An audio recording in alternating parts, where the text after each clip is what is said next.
The capture. The Arcturian detention report arrived on Senior Commander Trazex's desk with all the significance of a weather update. 2 human specimens intercepted near the Cygnus border. Female, gestating, juvenile male. No weapons, no resistance. Temporary detainment for identification verification. Commander Trazex's third eye twitched slightly as he scanned the document, a barely perceptible expression of interest in an otherwise routine procedure. The Arcturian Empire had long since classified humans as a moderately concerning species. Their rapid technological development was noteworthy, their military capabilities respectable enough to warrant observation, but their physical limitations made them ultimately dismissible. Humans were soft, fragile creatures with disappointingly brief lifespans, hardly the stuff of imperial nightmares. Display holographic feed from Detention Module 6. Trazex ordered, his voice a low rumble that vibrated through the command center. The air before him shimmered, coalescing into a 3-dimensional image of the detention chamber. It was comfortable by human standards, climate-controlled, furnished with seating designed to accommodate their peculiar spinal structure, illuminated to match Earth's solar specifications. The Empire wasn't barbaric, after all. It merely exercised its right to security protocols when unidentified beings drifted into imperial territory. The woman sat with perfect posture on the edge of a reclining platform. She appeared to be in her mid-30s by human standards, with copper-toned skin and dark hair pulled away from her face in a tight configuration. Her hands rested calmly on her distended abdomen, approximately 7 months into gestation, according to the biological scans. Beside her, a boy of perhaps 8 standard years hunched over a table, manipulating primitive color applicators across synthetic paper provided by the detention staff. They requested refreshments, noted Sub-Commander Kellex, Trazex's intelligence officer. The female asked for something called chai tea. We synthesized an approximation. How very civilized, Trazex remarked with a hint of amusement. Are they showing signs of distress? That's what's unusual, Commander. They show no elevated stress markers. The female's heart rate, respiration, and hormonal levels all indicate a state of complete calm. The juvenile appears occupied and undisturbed. Have they been identified yet? That's the other peculiarity. Their biometric signatures don't match any registered human visitors or diplomats in our databases. They're completely off-grid. Trazex's middle eye narrowed. Interesting. Send an interrogator. Commander Ilara Reed sipped her tea and suppressed a smile. The Arcturians had come remarkably close to replicating chai, though the spice profile was slightly off. Too much cardamom, not enough cinnamon. Still, it was a thoughtful gesture from a species known primarily for their bureaucratic efficiency rather than their hospitality. Mom, look, Finn whispered, pushing his drawing across the table. Ilara glanced down at her son's artwork. To an untrained eye, it was merely a child's depiction of spaceships and stars. To Ilara, it was a remarkably accurate mapping of the detention facility's layout, complete with guard rotations and security checkpoint locations. Her 8-year-old son had always been observant. Beautiful work, sweetheart, she murmured, tapping a specific point on the paper. Though I think this star should be a bit brighter, don't you? Finn nodded seriously, understanding her meaning perfectly. He selected a brighter color and made the adjustment, marking the location of the central communication node. The door to their chamber hissed open, revealing a tall Arcturian in a formal interrogation uniform. The 3-eyed being towered nearly 7 feet tall, iridescent scales gleaming under the artificial lighting. I am Interrogator Galaxy, the being announced in perfectly accented English. I have some questions regarding your presence in Arcturian space. Ilara smiled pleasantly. Of course. Though I should mention we weren't in Arcturian space when we were intercepted. Our coordinates placed us approximately 2 light minutes within the neutral zone established by the Proxima Accords. The interrogator's upper eye blinked rapidly, a sign of surprise. You are familiar with interstellar treaties. I find them fascinating reading material, Ilara replied. especially Article 7 of the Proxima Accords, which specifically prohibits the detention of civilian vessels without evidence of hostile intent. Your vessel was unregistered. Unregistered doesn't mean unauthorized, Ilara countered smoothly. But please, ask your questions. My son and I are quite comfortable for the moment. The interrogator's discomfort was almost palpable.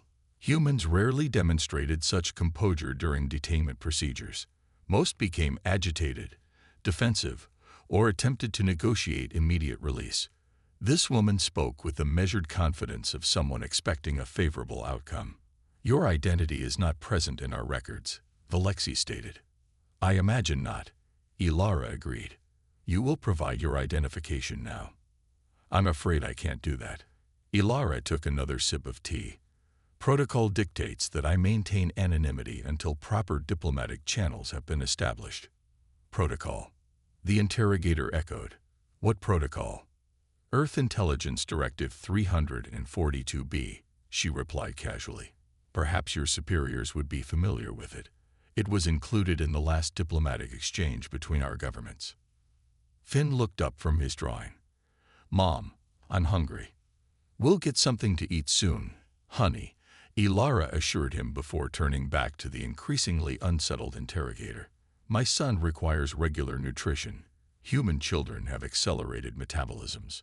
Galaxy straightened. Food will be provided.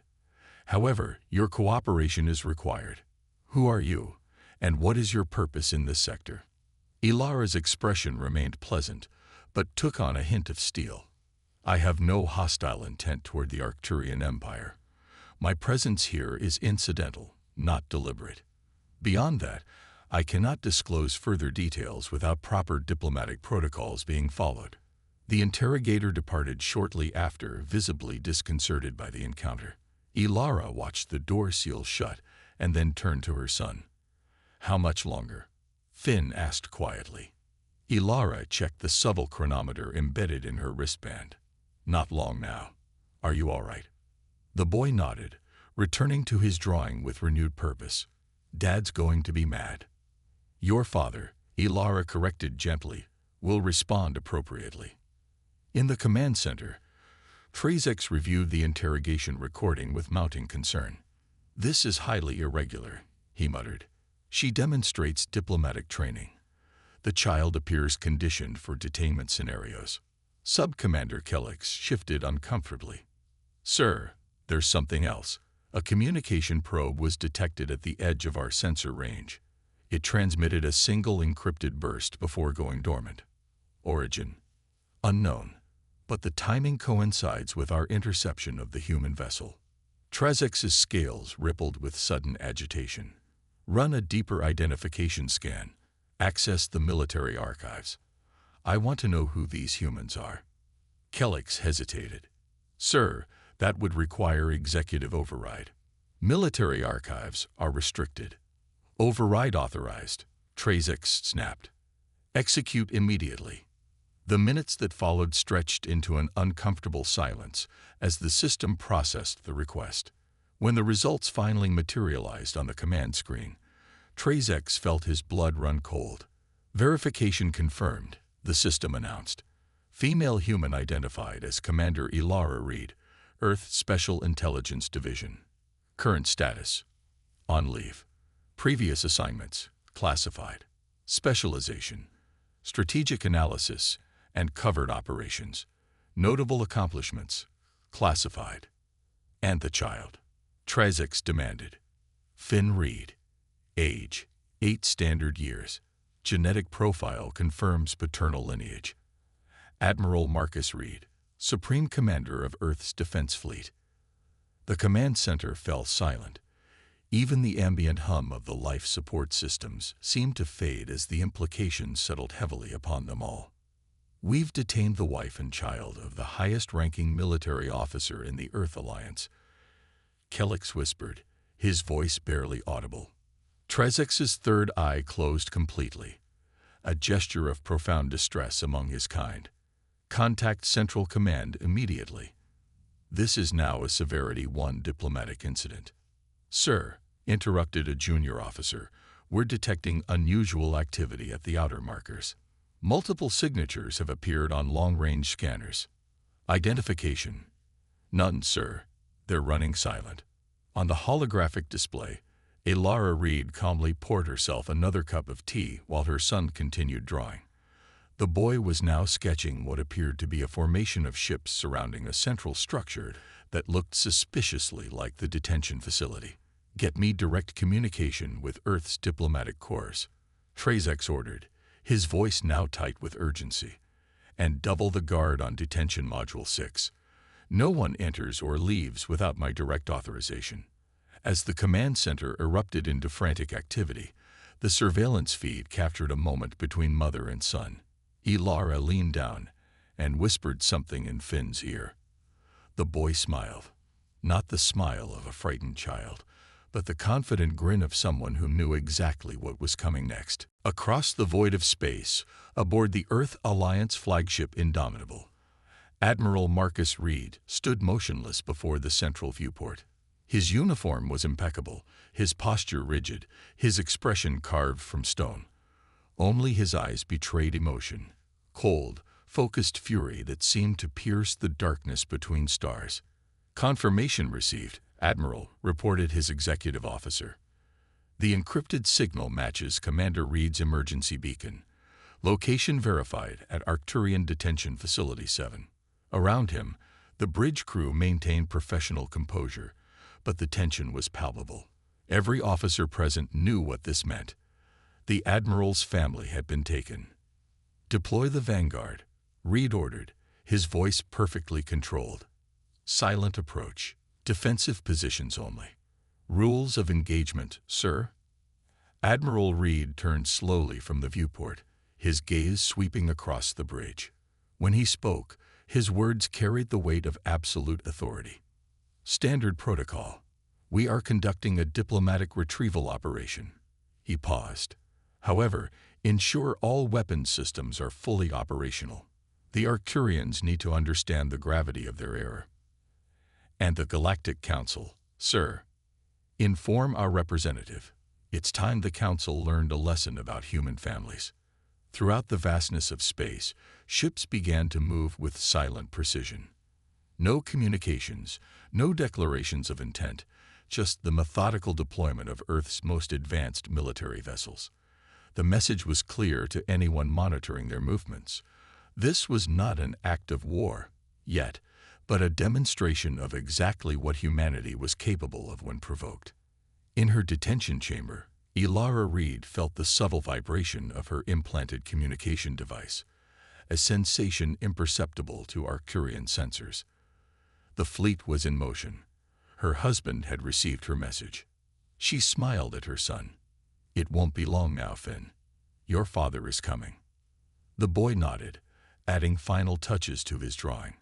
A perfect rendition of Earth's flagship breaking through the darkness of space, heading directly toward them. The response. The Galactic Council chamber hummed with nervous energy. Representatives from 47 interstellar civilizations shifted uncomfortably in their designated seating arrangements, watching as the Arcturian delegation huddled in tense consultation. Emergency sessions were rare enough to cause concern. Emergency sessions called without prior agenda distribution were practically unprecedented. High Chancellor Vex of the Centauri Confederation leaned toward his Regelian counterpart. "What have they done this time?" he murmured.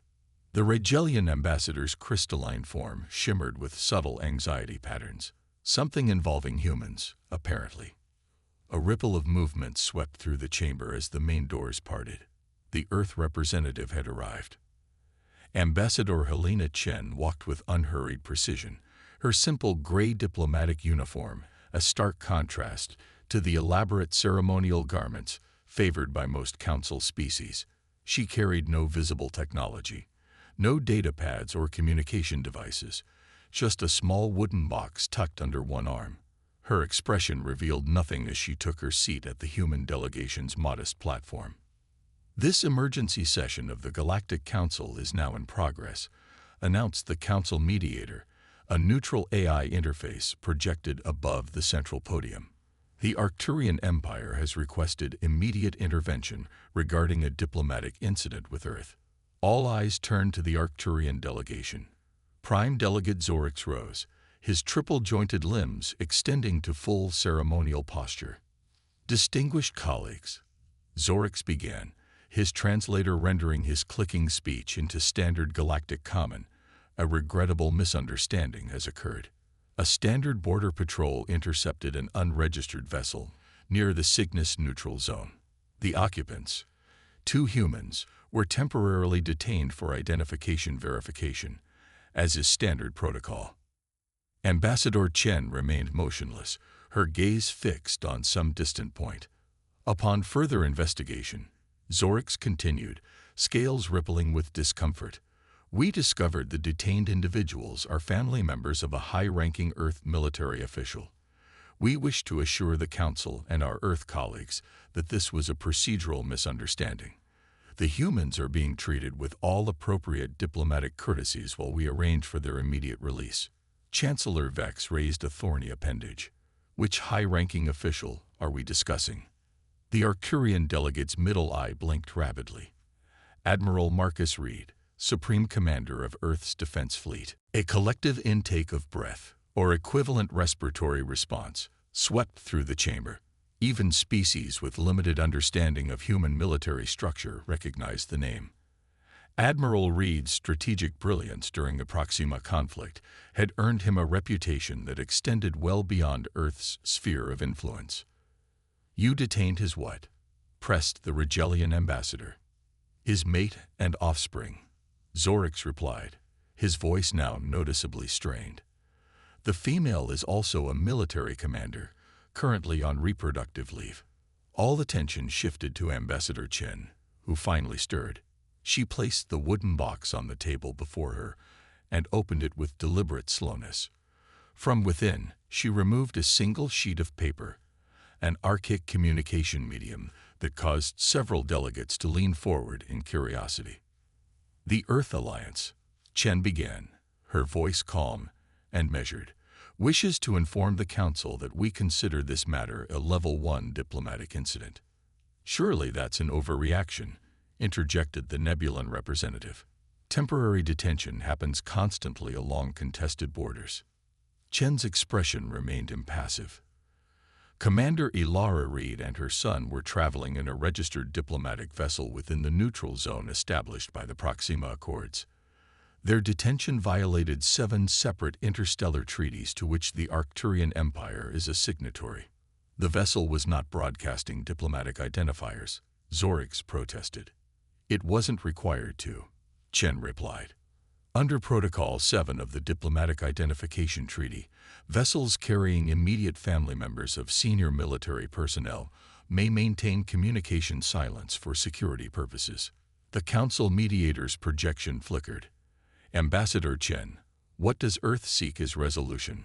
Chen unfolded the paper before her. Earth requests 3 things: the immediate and unconditional release of Commander Reed and her son, a formal apology from the Arcturian Emperor, and a comprehensive review of Arcturian detention protocols to ensure compliance with interstellar law.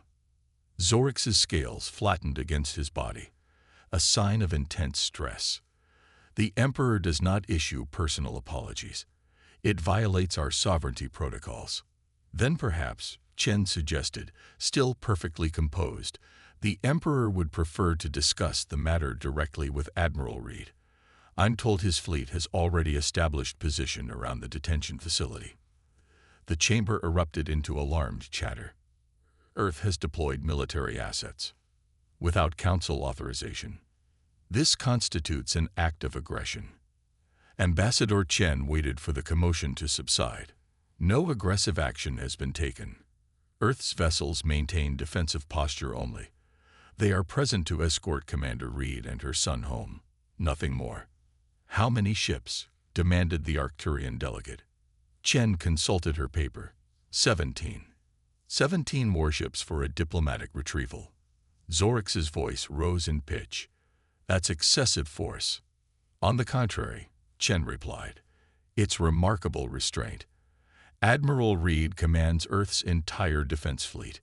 He deployed less than 5% of available assets. In the darkness of space surrounding Arcturian Detention Facility 7, the Earth vessels maintained perfect formation.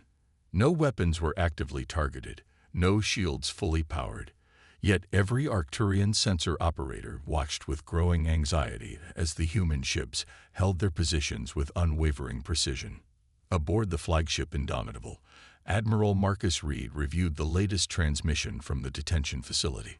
"They've upgraded Ilara and Finn's accommodations," reported his intelligence officer. "Moved them to the diplomatic wing. Medical staff has been provided. They're practically treating them like royalty now." Reed nodded slightly. "And the Galactic Council? Ambassador Chen is handling the diplomatic side. The Arcturians are scrambling to contain the situation. Any sign of aggression from their defense platforms?" "None, sir. Their weapons remain powered down. They doubled their communication attempts, though. 17 messages in the last hour requesting direct dialogue." Reed straightened his uniform jacket, a subtle gesture that every bridge officer recognized. The Admiral never raised his voice, never displayed overt emotion during operations. His calm was legendary, his precision surgical. It made his current state all the more significant. Beneath the professional exterior, every officer present could sense the controlled fury driving his actions. "Open a channel to the detention facility," Reed ordered. "Visual transmission, direct to their commander." The main view screen flickered to life, revealing the agitated features of Commander Trazek. All three of the Arcturians' eyes widened at the sight of Admiral Reed. "Admiral," Trazek began, "we wish to express our deepest—" "My wife and son," Reed interrupted quietly, "will be transported to my vessel within the next 30 minutes. They will be accompanied only by medical personnel if required. No security escorts, no diplomatic attaches, no recording devices." Trazek's scales rippled. "Of course, Admiral. Arrangements are already." "Additionally," Reed continued as if the Arcturian hadn't spoken, "you will transmit all scanned data, medical records, and surveillance footage related to their detention to my intelligence officer immediately. Any missing information will be considered deliberately withheld." "Understood. We are prepared to offer significant diplomatic concessions to address this unfortunate." Reed's expression remained unchanged, but something in his eyes caused the Arcturian commander to fall silent. "Commander Trazek, I want to be perfectly clear. The only reason your facility remains intact is because my wife and son are currently inside it. Once they are safely aboard my ship, your Empire's reparations will be negotiated through proper diplomatic channels." Reed leaned forward slightly. "But know this, if I discover they were treated with anything less than absolute care and respect during their detention, no diplomatic solution will be sufficient."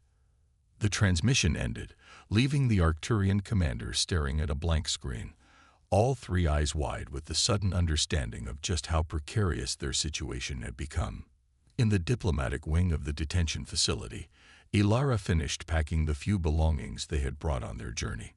Finn sat cross-legged on the floor, still drawing, now depicting what appeared to be the Arcturian facility commander with an exaggeratedly worried expression. "Is Dad really going to blow up the station?" he asked, not looking up from his artwork. Ilara smiled. "Of course not, sweetheart. That would be a severe diplomatic overreaction. But he could. He could do many things. The point is what he chooses to do instead."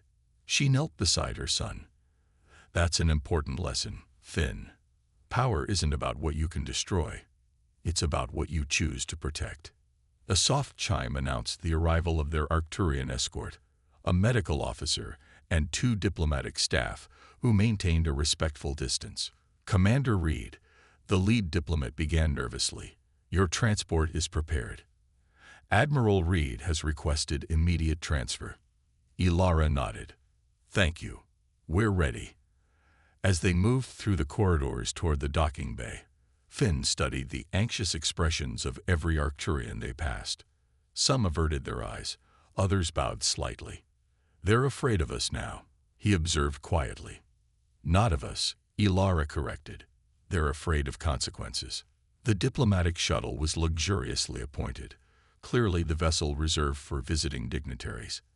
As they settled into their seats, Finn pressed his face against the viewport, watching with fascination as the detention facility grew smaller behind them. "Mom," he whispered, "look." Beyond the receding station, the full formation of Earth vessels came into view. 17 ships arranged in perfect defensive configuration, their sleek designs contrasting sharply with the bulky Arcturian architecture. At the center waited the Indomitable, its massive form dwarfing the diplomatic shuttle. "Your father always did have a flair for the dramatic," Ilara murmured, a small smile playing at her lips. The Galactic Council session had stretched into its 4th hour when Ambassador Chen received confirmation that Commander Reed and her son were safely aboard the Indomitable. "Earth withdraws its request for emergency intervention," she announced calmly. "The immediate concern has been addressed. Diplomatic representatives will handle remaining reparations through standard channels." "This is unacceptable," protested the Nebulan delegate. "Earth deployed military assets without Council approval. There must be consequences." Chen closed her wooden box with a soft click. "Earth deployed a protective escort for the family of our highest military commander after they were illegally detained. No aggressive action was taken. No Arcturian vessel or facility was damaged. No casualties occurred.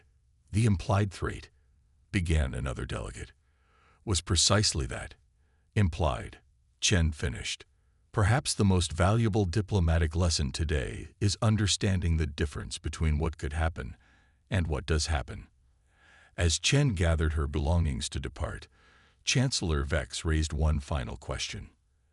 "Ambassador, why was Commander Reed traveling near Arcturian space while on reproductive leave? It seems an unusual choice." Chen paused, considering her response carefully. "Commander Reed is a xenobotanist specializing in adaptive cultivation. She was collecting samples from the Cygnus Nebula for her research on sustainable cross-species agriculture. Her work has implications for food security across multiple worlds, including several Arcturian colonies suffering from crop failures." The revelation sent a ripple of discomfort through the chamber. "You mean to say," clarified the Regelian ambassador, "that the Arcturians detained a pregnant scientist working to solve their food shortage crisis, who also happens to be married to the most powerful military commander in the Earth Alliance?" "That is correct," Chen confirmed. The Arcturian delegation seemed to physically shrink in their seats. "I believe we are adjourned," announced the council mediator. Aboard the Indomitable, in the privacy of the Admiral's quarters, Marcus Reed finally allowed himself to embrace his wife and son. The professional mask dissolved, replaced by profound relief as he held them close. "You were supposed to wait for escort before entering the Cygnus sector," he murmured against Ilara's hair. "The solar flare cycle was peaking," she replied. "The xenospores would have been dormant in another week. Science waits for no man, not even admirals." Finn tugged at his father's uniform sleeve. "Dad, I made drawings of the entire detention facility. I memorized all their security protocols and guard rotations, just like you taught me." Marcus knelt to his son's level, expression serious. "And did you use that information to plan any escapes?" "No, sir," Finn replied promptly. "Mom said observation is for intelligence gathering, not immediate action." "Your mother is very wise," Marcus agreed, ruffling the boy's hair. "Though perhaps slightly impulsive when it comes to botanical research." Ilara raised an eyebrow. "Says the man who deployed 17 warships for a family pickup." It was a measured response. It was theatrical. It was effective, Marcus pointed out. And bloodless. On the bridge, the Indomitable's executive officer received confirmation that all vessels were ready for departure. The Arcturian Empire had formally agreed to Ambassador Chen's terms, including the unprecedented personal apology from their emperor. Set course for Earth, Marcus ordered upon returning to the bridge, his son now perched on his shoulders, while Ilara stood beside him. Standard velocity. No need to rush. As the Earth fleet disengaged from their formation around the detention facility, The message spread quickly throughout the galaxy. Humans might appear fragile, their bodies soft, and their lifespans brief, but they protected their own with unwavering resolve. More importantly, they demonstrated power not through destruction, but through the precision of their restraint. In the years that followed, Arcturian border patrols developed a new protocol for unidentified vessels. When in doubt, assume it's someone's spouse and proceed with extreme caution.